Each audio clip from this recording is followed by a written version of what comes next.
Our mood can often shape our perception of our own situation. The perceptions of our world can influence our overall state of happiness and well-being just as much, if not more, than the circumstances we find ourselves in. For those people with mood disorders, this can be a harrowing concept, since the individual's psychological disorder can make it hard or even impossible for a person to see their circumstances in a favorable light. This is especially true of patients with depressive disorders, a subset of mood disorders in which the individual experiences episodes of sorrow, lethargy, and even a complete lack of energy and excitement about life. Mood is defined as the prolonged emotions that color a person's perceptions of the world. Within this category of mood disorders are two groups of disorders. These are depressive disorders and bipolar and related disorders. Both of these groups share the common traits of mood disorders. However, while bipolar and related disorders feature manic or hypomanic episodes and symptoms in which the individual feels elated and energized, depressive disorders are marked by major depressive episodes or symptoms in which the individual has difficulty enjoying life. These symptoms can manifest themselves in a variety of disorders, differing in duration, timing, underlying causes, and other more subtle specifics.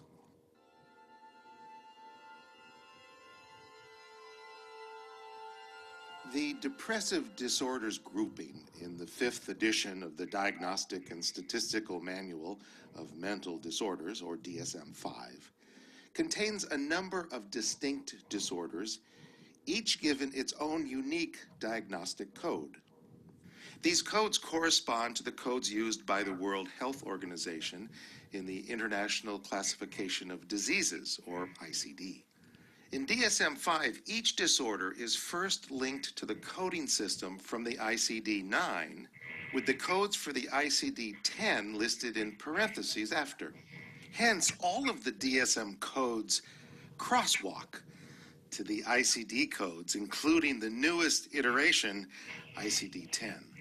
For instance, major depressive disorder with a single episode, mild, is assigned the code 296.21 from the ICD-9 and F32.0 in parentheses from the ICD-10. This is because the ICD-9 system was still in use when DSM-5 was first released. ICD-10 was released in the fall of 2015 in the United States, although it was adopted previously in other countries. However, because ICD-10 is now the standard in the United States, this program will be listing the newer code from ICD-10 first, followed by the ICD-9 codes in parentheses. The coding for other specifications of major depressive disorder depends on if the episode is single or recurrent, and can be further delineated by descriptors to indicate the episode's severity, if it had psychotic features, the stage of remission that it is in, or if it is unspecified. The appropriate order is the name of the disorder, if it is a single or recurrent episode, severity, psychotic remission specifiers, followed by any additional specifiers. Sometimes, when relevant, we will also delineate the ICD-9 and 10 codes when we mention a disorder from one of the other chapters of DSM-5. For example, to use one of the bipolar and related disorders mentioned earlier in this program, bipolar I disorder, with the current or most recent episode manic and mild, is coded as F31.11, 296.41, part of the F30 to F39 section of the ICD-10 on mood affective disorders. Organizationally, there are a few differences between the layouts of the DSM-5 and the ICD-10. The ICD-10 puts depressive disorders into their larger section on mood affective disorders in their F30 to F39 block. And many of the depressive and bipolar disorders that are separate in DSM-5 are mixed together in the ICD-10. For example, dysthymia, referred to as persistent depressive disorder dysthymia in DSM-5, and cyclothymia, a bipolar-related disorder in DSM-5, are both placed in the F34 section of the ICD-10 for persistent mood affective disorders. While the ICD-10 grouping of all mood disorders into a larger section may seem like a minor organizational difference, it does further illuminate the underlying similarities between depressive and bipolar disorders, which we will highlight throughout this program and in that on bipolar disorders. Two other major differences are with substance or medication-induced depressive disorder and depressive disorder due to another medical condition. The ICD-10 puts what they call mental and behavioral disorders due to psychoactive substance abuse in the F10 block, and organic, including symptomatic disorders, in the F00 to F09, specifically F06, or other mental disorders due to brain damage and dysfunction and to physical disease. In this case, the code is for F06.3 for organic mood affective disorder.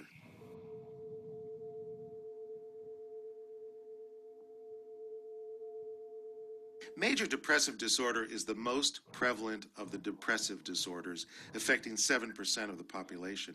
This can be even higher in females since they experience a 2-to-1 preponderance to males. However, despite the high prevalence, only 1 out of 3 individuals experiencing major depressive disorder seek treatment. An individual with major depressive disorder may experience a depressed mood, loss of pleasure, fatigue, problems with sleeping, weight loss, and more, happening for the majority of time during a specific time period lasting at least 2 weeks. This is categorized as a major depressive episode, one of 3 mood episodes.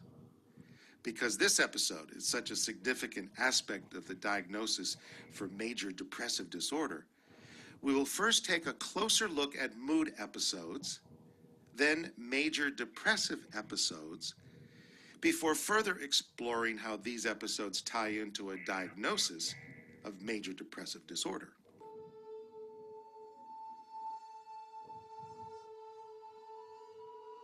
A mood episode is a specific period of time where an individual feels abnormally energized and elevated, or alternatively depressed.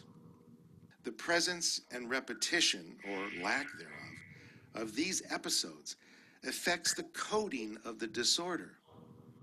But even beyond that, these mood episodes can be considered the basis of some disorders, as they are for major depressive disorder.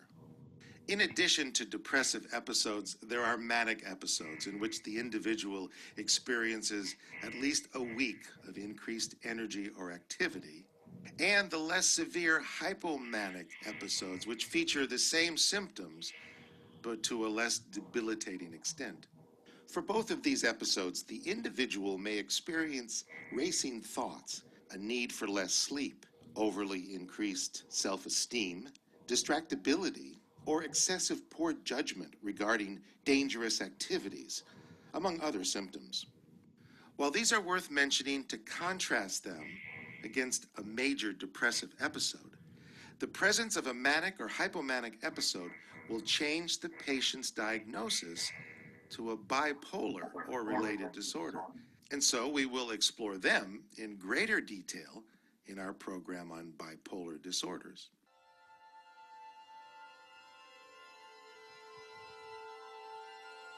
A major depressive episode has a number of characteristic features which take place most of the day, nearly every day, where relevant. The 2 main characteristics are a depressed mood and a noticeably decreased interest in most activities. Other characteristics include trouble sleeping, diminished hunger or pronounced weight loss, trouble concentrating or making decisions, fatigue or loss of energy, recurring suicidal thoughts with or without intent to act on these thoughts, feelings of worthlessness or excessive or inappropriate guilt, psychomotor agitation or retardation, and feelings of low self-worth or pronounced guilt. These symptoms must cause marked distress in the patient's work or social life. For all of these episodes, the clinician should ensure that the symptoms are not better explained by another medical condition or by the effects of a substance. No, I don't think that there is a normal response. How are you supposed to get over something like this?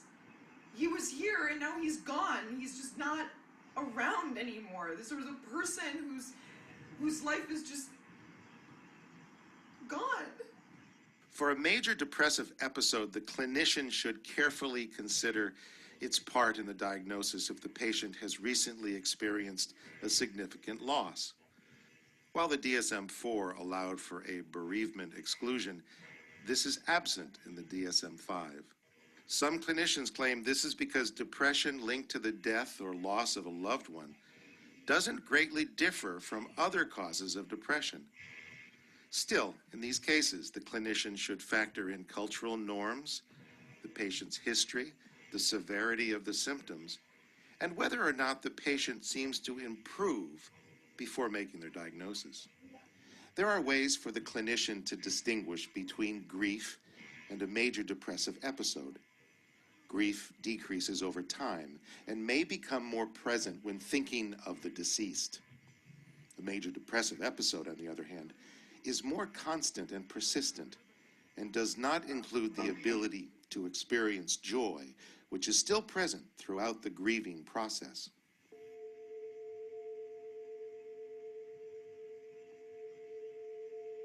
Major depressive disorder involves experiencing a major depressive episode, which causes significant impairment for the individual's work and social life. These episodes last on average from 6 to 9 months, but can go for as long as years in some individuals. A major depressive episode can be coded as a single episode or recurrent. A single episode means that only one episode occurs during the patient's lifetime. As always, it is important that the clinician rule out that the condition is not better explained by other disorders, the physiological effects of a substance, or another medical condition. If a depressive disorder is induced by another medication, a diagnosis of substance medication-induced depressive disorder may be given. And if it is caused by a medical condition, the clinician can give the diagnosis of depressive disorder due to another medical condition. The clinician is also able to specify the presence of psychotic features, the state of remission, and severity, as mentioned previously.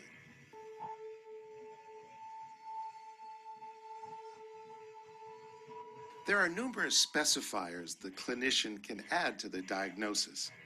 These will allow the clinician to include extra detail and information to the diagnosis, which can potentially help future clinicians in understanding the patient.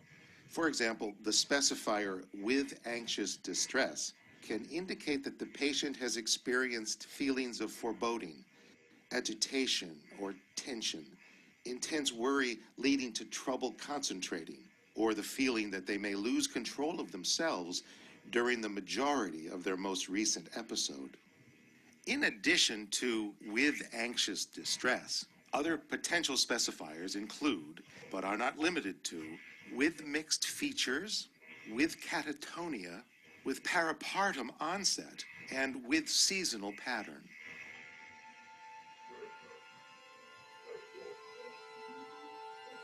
Persistent depressive disorder, also referred to as dysthymia, is characterized as a depressed mood that lasts for at least 2 years. This occurs during the majority of days during this time period. While the possible symptomatology of persistent depressive disorder isn't quite as extensive as it is for major depressive disorder, patients with dysthymia can experience a range of severity. Many of the characteristics are similar to that of major depressive disorder: difficulty concentrating, problems with sleep, poor self-esteem, poor appetite, low energy, and feeling hopeless.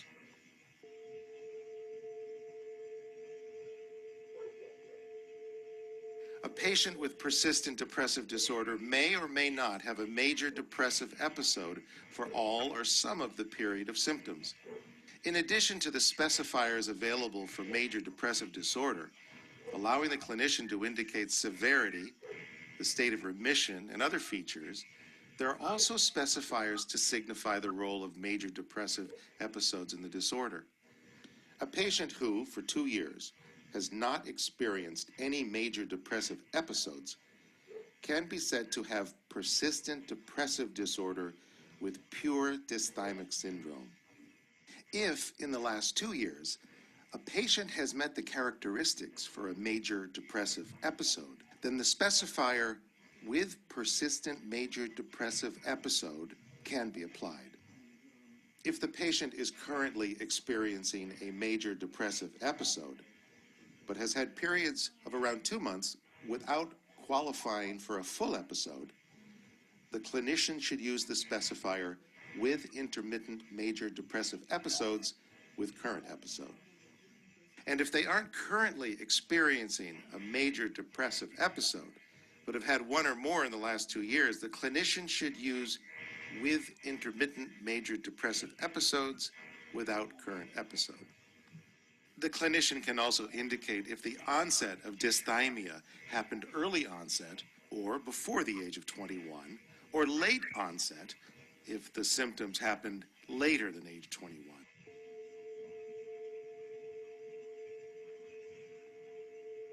Some alternatives to consider with persistent depressive disorder are those along the schizophrenia spectrum and other psychotic disorders. There are depressive symptoms associated with psychotic disorders such as schizophrenia and delusional disorder, so a diagnosis of dysthymia is not made if the depressive symptoms only coincide with the psychotic disorder. Persistent depressive disorder can also coexist with personality disorders, though care must be taken to determine whether the individual truly qualifies for 2 disorders.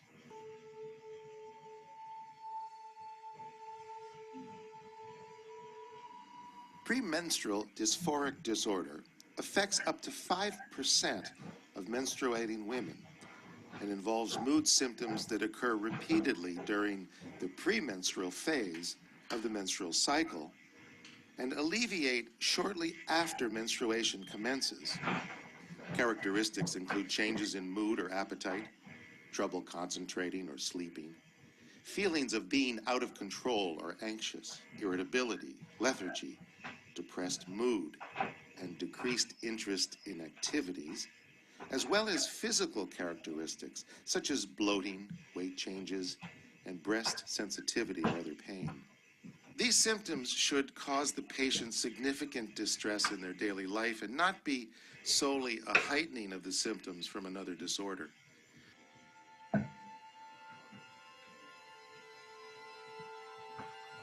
I want to. Mom, it's my phone. I know it's your phone, but I bought it. Oh.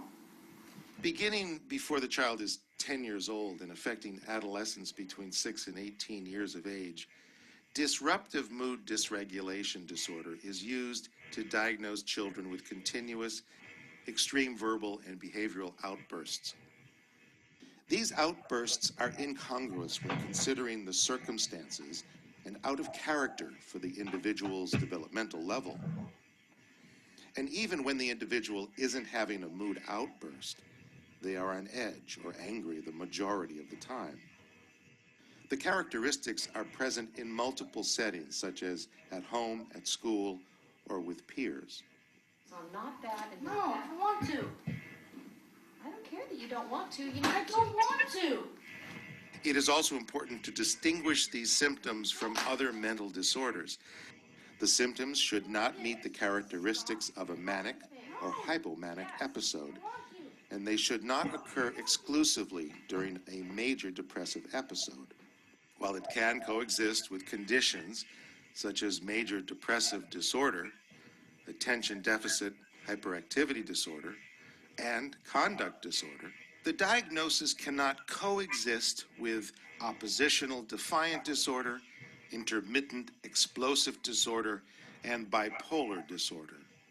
If the patient persists with characteristics of both disruptive mood dysregulation disorder and oppositional defiant disorder, only the diagnosis for disruptive mood dysregulation disorder should be given.